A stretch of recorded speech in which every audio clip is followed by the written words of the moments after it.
Assalamualaikum warahmatullahi wabarakatuh. Anak-anak, jumpa lagi dengan Bapak di Ali Rosi Channel. Apa kabar kalian hari ini? Tentunya kalian luar biasa sehat.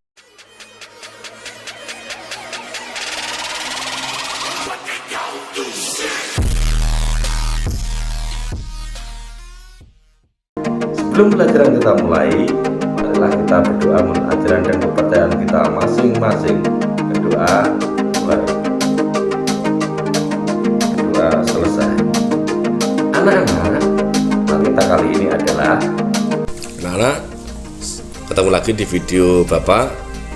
Selanjutnya yang kita bahas yaitu pada tema 2, subtema 2, pembelajaran 2 halaman 58. Anak-anak, ini kunci jawabannya adalah ayo menulis, diskusikanlah jawaban pertanyaan-pertanyaan berikut bersama teman sebangkumu. 1. Apa penyebab penyakit asma? Jawabannya yang ini anak-anak ya. Asma dapat disebabkan oleh debu, asap rokok, bulu binatang, udara dingin, aktivitas fisik, infeksi virus, atau bahkan terpapar zat kimia. Namun hingga kini penyebab dari asma belum diketahui secara pasti. Pengidap asma memiliki saluran pernapasan yang lebih sensitif. Nomor 1. Soal nomor 2. Apa yang terjadi pada organ pernapasan penderita penyakit asma? Asma merupakan salah satu penyakit saluran pernapasan. Penyakit ini merupakan gangguan radang kronik yang menyebabkan aliran udara terhambat. Ketika penderita mengalami asma, maka yang terjadi pada organ pernapasan penderita ialah mengalami penyempitan pada saluran pernapasannya, sehingga penderita akan mengalami sesak napas. Bisa dipahami ya. Soal selanjutnya, apa gejala awal penyakit asma? Yang pertama, merasa capek, lingkaran hitam di bawah mata, susah tidur, turunnya toleransi tubuh terhadap kegiatan olahraga, perubahan dalam pola pernapasan, bersin-bersin, perubahan suasana hati, moodiness, hidung tempat atau hidung ngocor, hidung mampat atau hidung ngocor, batuk, gatal-gatal pada tenggorokan. Ini diperoleh dari mana? Dari bacaan-bacaan yang ada di buku tema 2, subtema 2, pembelajaran 2 anak-anak ya. Selanjutnya soal yang nomor 4. Bagaimana kondisi pasien asma yang mengalami gejala berat? Kondisi pasien asma yang mengalami gejala berat, susah bernapas, batuk-batuk, napas sangat cepat, merasa tekanan dada, otot leher dan dada yang kaku, kesulitan berbicara, perasaan cemas atau panik, wajah pucat dan berkeringat, bibir atau jari membiru. Sekali lagi ingat, tolong dibaca semua bacaan yang ada di pembelajaran 2, tema 2, subtema 2 anak-anak. Ini hanya sekedar buat referensi saja, kalian bisa melengkapinya sendiri. Soal yang kelima, mengapa pasien asma yang mengalami gejala berat harus segera mendapat perawatan? Jawabannya, pasien asma yang mengalami gejala berat harus segera mendapat perawatan karena penderita serangan asma akan menyempit saluran pernafasannya, sehingga penderita susah bernapas dan akhirnya menjadi batuk-batuk.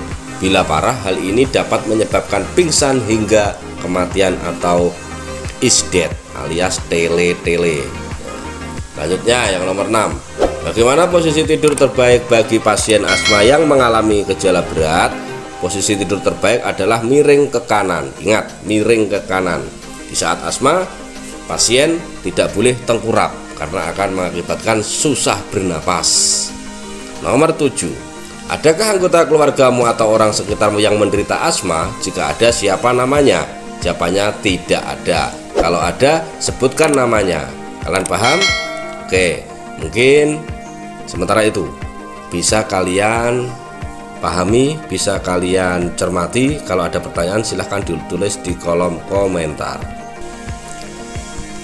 Selanjutnya kunci jawaban buku tematik halaman 60, tema 2, subtema 2, pembelajaran 2 anak-anak. Ayo mengamati. Amatilah gambar 2 tarian di atas. Tarian ini ada di buku tematik kalian. Tuliskan nama-nama properti yang dipakai pada gambar itu. Nama properti yang digunakan pada tari piring. piring menjadi properti utama untuk bisa menyelenggarakan seni tari ini. Selain itu, gerakan-gerakan tarinya juga menggunakan piring sebagai objek utama. Perlengkapan ini menjadi ciri busana yang dipakai oleh penari. Busana atau pakaian menjadi penanda asal muasal tarian tersebut. Nama properti yang digunakan pada tari Rangguk Ayak, propertinya berupa rebana kecil. Itu ya. Ayo berdiskusi. Diskusikan jawaban pertanyaan-pertanyaan berikut dalam kelompokmu, kemudian diskusikan jawaban kelompokmu dengan kelompok-kelompok dalam kelasmu. Apa yang dimaksud dengan properti tari? Yang dimaksud properti tari adalah alat atau benda yang digunakan sebagai pelengkap pementasan tari guna menambah makna dan nilai keindahan gerakan tari yang akan dipentaskan. 2.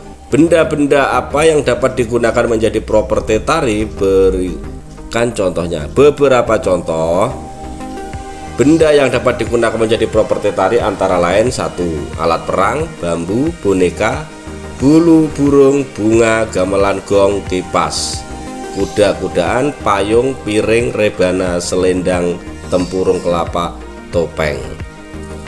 Selanjutnya, apa dasar pemilihan suatu benda yang digunakan sebagai properti tari? Dalam penggunaan properti tari sendiri harus mempertimbangkan fungsi dan asas pakai properti. Sebab proporsi penggunaan properti umumnya secara mendasar akan menentukan tingkat penguasaan keterampilan penari terhadap suatu jenis tarian tersebut. Pertanyaan selanjutnya, apa fungsi properti tari? Adanya properti dalam tari pun memiliki banyak fungsi seperti sebagai penunjang dan pelengkap tari tersebut, menambah nilai-nilai keindahan tari, mempermudah sampainya makna dan pesan yang ingin disampaikan oleh penari melalui gerakannya, mempertegas gerakan tari tersebut, dan sebagainya. Selanjutnya jawaban halaman 61. Ayo mengamati. Lihatlah pertunjukan tari menggunakan properti. Kamu dapat menonton langsung atau dari rekaman dalam VCD. Setelah menonton, jawablah pertanyaan-pertanyaan berikut. Apa nama tari yang kamu tonton? Dari daerah mana tarian tersebut? Benda apa yang digunakan sebagai properti? Menurutmu, sesuaikah properti yang digunakan? Jawaban relatif berbeda-beda sesuai dengan video tari yang telah ditonton. Bisa dipahami anak-anak ya? Karena tadi kalian sudah dijelaskan apa properti, apa fungsi properti, dan tujuannya apa. Selanjutnya, kunci jawaban halaman 62. Ayo renungkan, sebaik apa akibatnya jika kamu menderita penyakit pada pernapasan? Jawabannya yang diberi kuning, ingat, sesak napas dan batuk-batuk. Apakah di lingkungan sekitarmu ada yang menderita penyakit pernapasan sejak lahir? Jika ada, apa penyakit yang diderita? Apa namanya? Bagaimana cara mengobatinya? Tidak ada. Kalau ada dituliskan apa namanya. Kalian bisa wawancara dengan tetangga kalian kalau ada. Baik anak-anak, mungkin itu yang bisa Bapak sampaikan. Ada kurang lebihnya mohon maaf. Tetap rajin belajar, patuhi protokol kesehatan, jaga jarak, selalu berdoa. Tetap semangat belajar di mana saja. Wassalamualaikum warahmatullahi wabarakatuh.